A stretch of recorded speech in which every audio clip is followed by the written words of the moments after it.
आइए आज physics class 9 force and law of motion का Newton third law of motion आज देखते हैं। जैसा कि आप जानते हो कि Newton first law of motion में हमने क्या सीखा, Newton second law of motion में हमने क्या सीखा। As usual Newton third law of motion में भी हम लोग कुछ सीखने वाले हैं। तो Newton first law of motion में आपने सीखा है कि Newton first law of motion कैसे आपको फोर्स का नया डेफिनेशन बताना है। आपने सीखा Newton first law of motion gives the definition of force. As well, in Newton's second law of motion, you learn that how we calculate the measure of force. इसी तरह से जब हम थर्ड लॉ ऑफ मोशन पढ़ेंगे तो third law of motion में हमें एक स्पेशल क्राइटेरिया बनेगा फोर्स के लिए कि हाउ टू ऑब्जेक्ट्स एक्ट्स। जब दो ऑब्जेक्ट एक साथ एक्ट करते हैं तो कैसा उनका परफॉर्मेंस आता है। आपने वॉक करते हुए अपने आप को फील कर रहे हैं और बहुत सारे ऐसे एग्जांपल्स जैसे आप रिकॉलिंग ऑफ गन करते हैं उस समय जब, या फिर कभी आपने स्विमर को पानी में तैरते हुए भी देखा होगा। हमेशा हर एक बार आपने दो ऑब्जेक्ट को, दो बॉडीज को एक साथ एक्ट करते हुए देखा है। इस पूरे प्रोसेस में जब हम किसी भी ऑब्जेक्ट के ऊपर में फोर्स अप्लाई करते हैं तो वो ऑब्जेक्ट भी हमारे ऊपर फोर्स अप्लाई करता है। वॉकिंग करने के कंडीशन में हम जब सरफेस के ऊपर में फोर्स लगाते हैं, जब हम सरफेस के ऊपर में फोर्स लगाते हैं तो ये सरफेस भी हमारे अगेंस्ट में एक फोर्स लगाता है। तो इस फोर्स को जो हमने इस ग्राउंड के ऊपर में अप्लाई किया, इस ग्राउंड, ये हुआ हमारा ग्राउंड, इस ग्राउंड के ऊपर में जो हमने फोर्स अप्लाई किया, ये ग्राउंड उतने ही क्वांटिटी का फोर्स हमारे ऊपर में अप्लाई करता है। देखिए ग्राउंड एक बहुत बड़ा मास है और इस मास को डिस्प्लेस करने के लिए हमें बहुत ग्रेटर फोर्स की जरूरत पड़ेगी। हमारे पास इतनी कैपेबिलिटी नहीं होती है कि हम उतना ग्रेटर फोर्स इसके ऊपर अप्लाई करके उसको डिस्प्लेस कर दें, उसको एक्सेलरेट कर दें। इन कंपैरिजन जब हम ग्राउंड के ऊपर में फोर्स अप्लाई करते हैं तो ग्राउंड हमारे लिए, हमने ग्राउंड के ऊपर में अगर फोर्स अप्लाई किया तो इसको बोलेंगे हम एक्शन फोर्स, और उसके अगेंस्ट में जो फोर्स हमें मिलता है उसी के कारण हमारा मोशन पॉसिबल होता है। ये मोशन वॉकिंग के कंडीशन में हम समझ रहे हैं। आप बिल्कुल सही समझ रहे हैं कि Newton third law of motion में मैं आपको क्या सिखाना चाहता हूँ, क्या बताना चाहता हूँ। तो कुछ डेफिनेशंस जो हमें यहाँ पे ध्यान में रखने चाहिए या फिर हमारे लिए इंपॉर्टेंट है, तो सबको एक बार देखें। देखिए हम मानते हैं whenever two bodies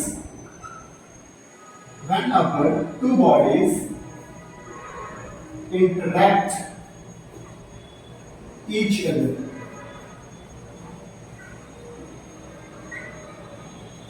then the force exerted by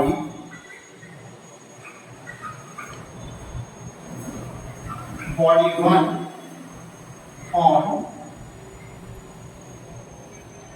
on second is called action force। इसको हम बोलेंगे एक्शन फोर्स। ठीक है, जब कोई ऑब्जेक्ट अप्लाई करते हैं तो उस फोर्स को हम बोलते हैं एक्शन फोर्स। ये देखिए, एंड जब इस कंडीशन को हम जस्ट टर्न कर दें, मतलब ऐसा नहीं कि हम केवल एक्शन फोर्स अप्लाई कर रहे हैं, हमारे ऑब्जेक्ट्स के द्वारा भी हमारे ऊपर फोर्स अप्लाई किया जाता है। वो सेकेंड ऑब्जेक्ट जिसके ऊपर हम फोर्स पहले अप्लाई कर रहे थे वो भी हमारे ऊपर फोर्स अप्लाई कर रहा है। तो क्या होता है, and the second body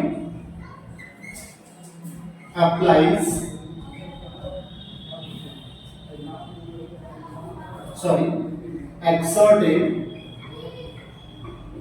by force on first is called reaction force. तो ऐसा नहीं है कि हम केवल ऑब्जेक्ट के ऊपर में फोर्स अप्लाई करते हैं, फोर्स भी वो ऑब्जेक्ट भी हमारे ऊपर फोर्स अप्लाई करते हैं। अब इस पूरे कंडीशन में हमको ये सीखना है, इस पूरे एग्जांपल्स और चीजों से हमें ये सीखना है कि जब कभी भी दो ऑब्जेक्ट, मैंने कहा जब कभी भी दो ऑब्जेक्ट एक दूसरे के साथ इंटरैक्ट होने का यहाँ कंडीशन क्या है कि दोनों एक साथ कांटेक्ट में हो, तो उस कंडीशन में जो फोर्स पहला ऑब्जेक्ट दूसरे के ऊपर अप्लाई करता है उसको हम बोलेंगे एक्शन फोर्स, और जो दूसरा ऑब्जेक्ट पहले ऑब्जेक्ट पे, इस दूसरा बॉडी जो फर्स्ट बॉडी पे जो फोर्स अप्लाई करता है उसको बोलते हैं रिएक्शन।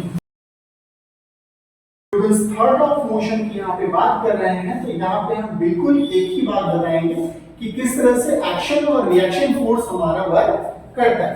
देखिए एक्शन और रिएक्शन फोर्स का कॉन्सेप्ट अभी आपने जाना कि एक्शन क्या है एंड रिएक्शन, तो एक्शन एंड रिएक्शन के कॉन्सेप्ट में ही हमारा यहाँ पे फोर्स अप्लाई होगा, और Newton third law of motion हमें यही बताएगा कि एक्शन रिएक्शन की क्वांटिटी और मेजरमेंट क्या होगा।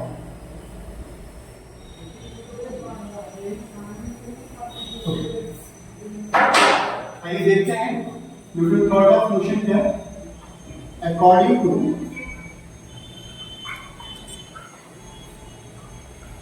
Newton's third law of motion,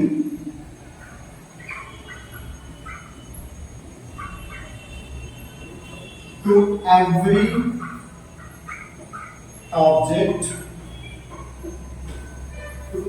object there is equal and opposite reaction। Means इस पूरे यूनिवर्स में जब कोई एक ऑब्जेक्ट को लेते हैं तो वो दूसरे ऑब्जेक्ट के साथ भी रिएक्शन फोर्स रखता है। तो ये ऑब्जेक्ट, जैसे मैंने आपको बताया था, जब हम किसी ऑब्जेक्ट के ऊपर में एक्शन फोर्स अप्लाई करते हैं, जब हम किसी ऑब्जेक्ट के ऊपर में एक्शन फोर्स अप्लाई करते हैं, तो वो एक्शन फोर्स लाइक हमारे पास यहाँ पे दो ऑब्जेक्ट है, एक ऑब्जेक्ट के ऊपर में हमने लगाया हुआ है एक्शन फोर्स, जिसको हम बोलेंगे फोर्स, एक्शन फोर्स। ये होगा फोर्स फर्स्ट ऑन सेकंड, पहले द्वारा हमने फोर्स लगाया, फोर्स ऑफ एक्शन किधर लगाया, आगे की। तो रिएक्शन फोर्स हमें कहाँ मिलेगा, इस सरफेस से जिसके ऊपर ये ऑब्जेक्ट रखा हुआ है, तो वो हम फोर्स अप्लाई करते हैं, फोर्स सेकंड ऑन फोर्स। इसका मतलब ये होगा कि ये अगर क्वांटिटी हमारी पॉजिटिव हुई, डायरेक्शन तो डिफरेंट होगा क्योंकि अपोजिट डायरेक्शन की बात हो रही है। अगर हम एक्शन फोर्स लगा रहे हैं फॉरवर्ड डायरेक्शन में, तो हमें रिएक्शन फोर्स मिलेगा बैकवर्ड डायरेक्शन। तो ये अगर पॉजिटिव हुआ तो ये फोर्स हमारा नेगेटिव होना चाहिए। तो Newton third law of motion के हिसाब से हम बोल सकते हैं कि F12 is equals to minus F21। इसका सीधा मतलब ये हो गया कि एक्शन फोर्स जो हुआ वो रिएक्शन फोर्स के जस्ट अपोजिट हुआ।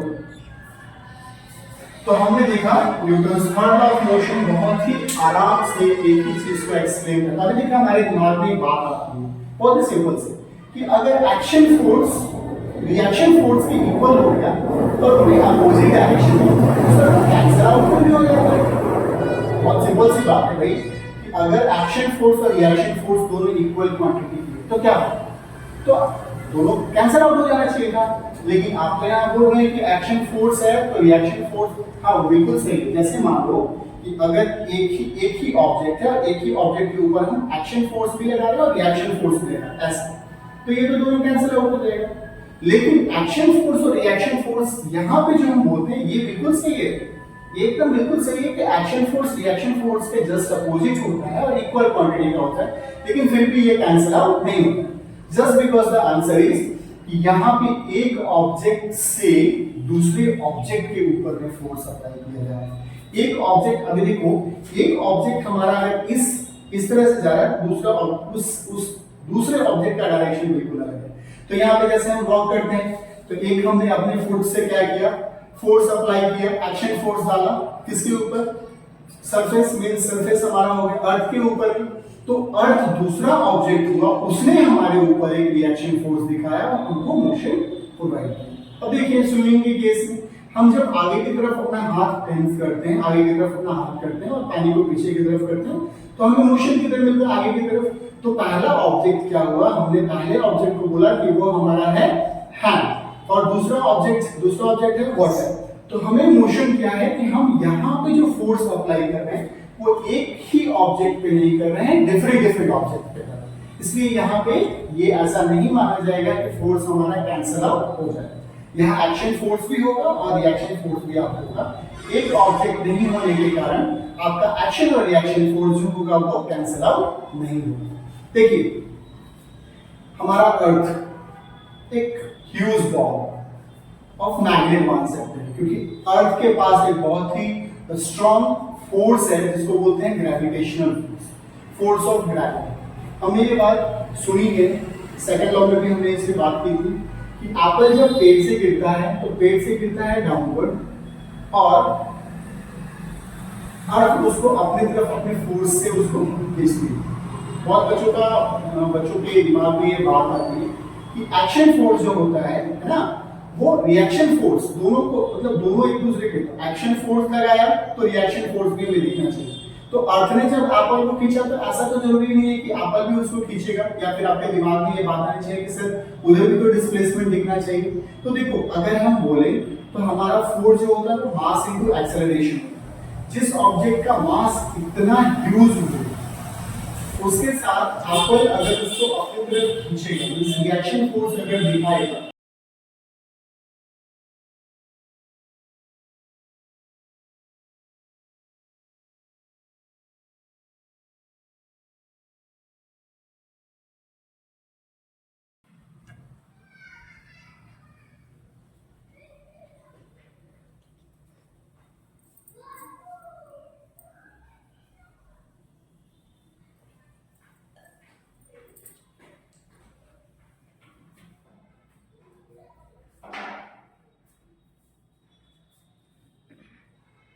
you must notate that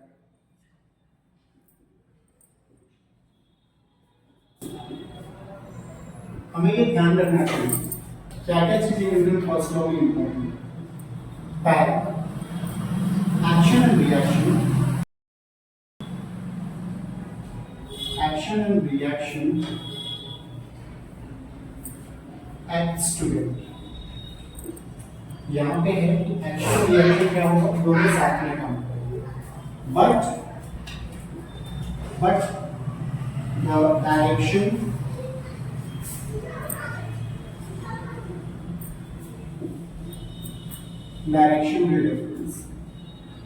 will different। Direction क्या होगा, डिफरेंट होगा। एक्शन और रिएक्शन दोनों एक ही जगह पर काम करेंगे, लेकिन आपका जो रिएक्शन फोर्स होगा वो अलग डायरेक्शन में होगा और एक्शन फोर्स जो होगा वो अलग डायरेक्शन में होगा। दूसरा, द मैग्नीट्यूड ऑफ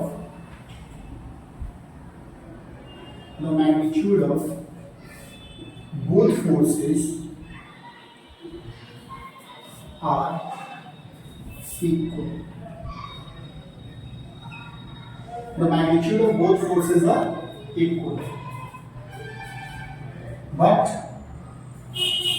तीसरी चीज हम लोग यहाँ पे ध्यान में रखेंगे। पहला चीज देख लीजिए, एक्शन और रिएक्शन जो होगा दोनों साथ में काम करेंगे, लेकिन जो डायरेक्शन होगा वो डिफरेंट। यहाँ पे magnitude of both the forces are equal, दोनों का क्वांटिटी इक्वल है, ठीक है। और यहाँ पर भी बोल सकते हैं both are the different directions, different sign, दोनों का साइन डिफरेंस होगा। तीसरी बात बोल सकते हैं,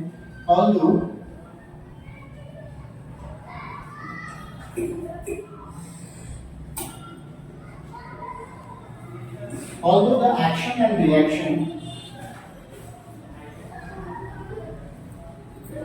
reaction are equal, but do not produce equal acceleration। दोनों मिलकर एक्सेलरेशन जो होगा वो सेम टू सेम प्रोड्यूस नहीं करेगा। अभी मैं डिस्कस कर रहा था आपको कि एप्पल और अर्थ के केस में एप्पल को अर्थ अपनी तरफ अट्रैक्ट करता है, तो एप्पल को भी अर्थ को अपनी तरफ अट्रैक्ट करना चाहिए। ये बात अभी हमने बोली थी आपको। देखो यहाँ पे इससे आप क्लियर कर सकते हो, जब एक्शन और रिएक्शन फोर्स दोनों साथ में एक साथ वर्क करते हैं और दोनों एक दूसरे के अपोजिट डायरेक्शन में होते हैं, तो फिर अर्थ को भी एप्पल की तरफ जाना चाहिए। होता एग्जैक्ट यही है, लेकिन दोनों ही जो फोर्सेस अप्लाई करते हैं दोनों इक्वल क्वांटिटी का एक्सेलरेशन होंगे। अर्थ एक बहुत ह्यूज मास है, तो वो जब एप्पल उसको अट्रैक्ट करेगा, एप्पल जब अपने तरफ उसको खींचेगा, तो ऐसा है कि वो फोर्स तो इक्वल ही रहता है, लेकिन वो काफी स्मॉल मास का होता है, इसलिए वो बहुत ज्यादा एक्सेलरेशन प्रोड्यूस नहीं कर सकता। तो इसलिए हमारे उस केस में आपको रिएक्शन फोर्स नहीं मिला। तो very simple, we have to noted that, हमको ध्यान में रखना है कि एक्शन और रिएक्शन फोर्स जो होता है, यहाँ देखिए एक्शन और रिएक्शन फोर्स जो होता है दोनों वो इक्वल होता है और एक ही जगह काम करता है, लेकिन तो दोनों की डायरेक्शन जो होती है वो अलग अलग होती है, डिफरेंट होती है। और बोल सकते हैं अलग अलग different means that is equal say that opposite होता है, दोनों एक दूसरे के अपोजिट होता है, आप ऐसा बोल सकते हैं। दूसरा मैग्नीट्यूड की बात करें, थर्ड ऑफ मोशन में आपने देखा to every object there is equal and opposite reaction. तो इक्वल की बात यहाँ पे है, तो दोनों की इक्वल मैग्नीट्यूड की बात है ना, तो magnitude of both forces are equal, दोनों फोर्स का मैग्नीट्यूड इक्वल। तो हमने फिगर में देखा था F12 is equals to minus F2।